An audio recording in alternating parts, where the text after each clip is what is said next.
Hi, so now that you have a Delicious account, or maybe you don't, just want to explore what Delicious has to offer, I was going to talk a little bit about how to find some resources on Delicious and take advantage of the way they organize their site.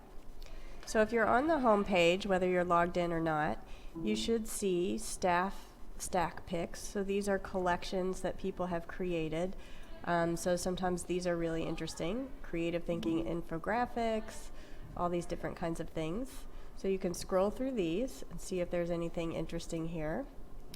There's also featured users, so sometimes you'll see a user who has particular focus that might be of interest to you. If you teach preschool, for example, this one might be interesting.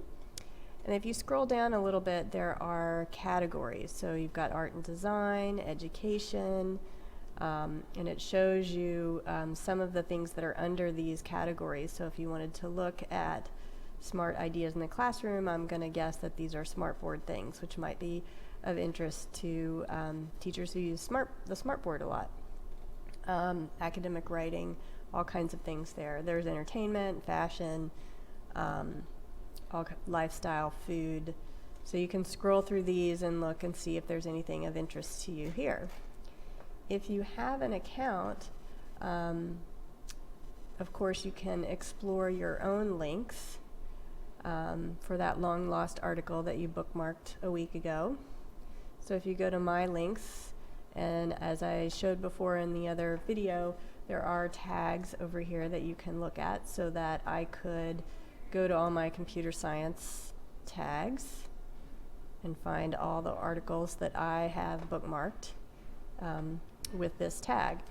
Now the other thing I can do is I can search for a tag. So if I'm interested in computer science, I can do a search, and what I get here are, first of all, my links, and then stacks related to that tag, and then other people's links related to that tag. So this is a way of getting sort of curated information. So these are articles that other people have found interesting enough to bookmark, and you can actually see the number of people who've saved something right here.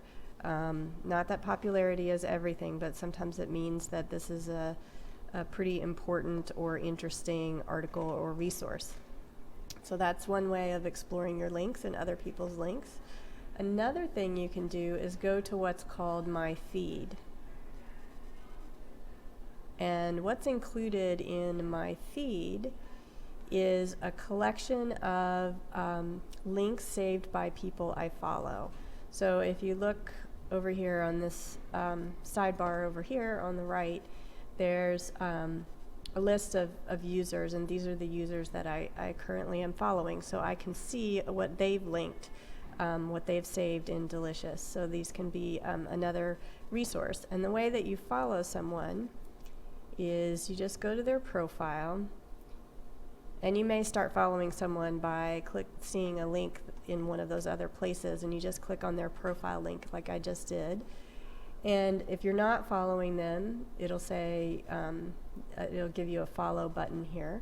Let me just demonstrate that. So let me go back to computer science. So there's my links, there's the stacks. So here's a list of programming books. So it has 3,584 saves. So what's going to happen here is it's going to show me the people that have saved this. So I can click on any of these links to these profiles, and I could follow them if I wanted to. So I could look at their links and say, oh, this person saves a lot of things that look interesting to me, so I want to follow what they're saving. Or I could decide, of course, no, I'm not really that interested. And you could also look at their stacks. So those are some ways that you can find resources in Delicious that might be useful to you, besides just using it as a place to store your own.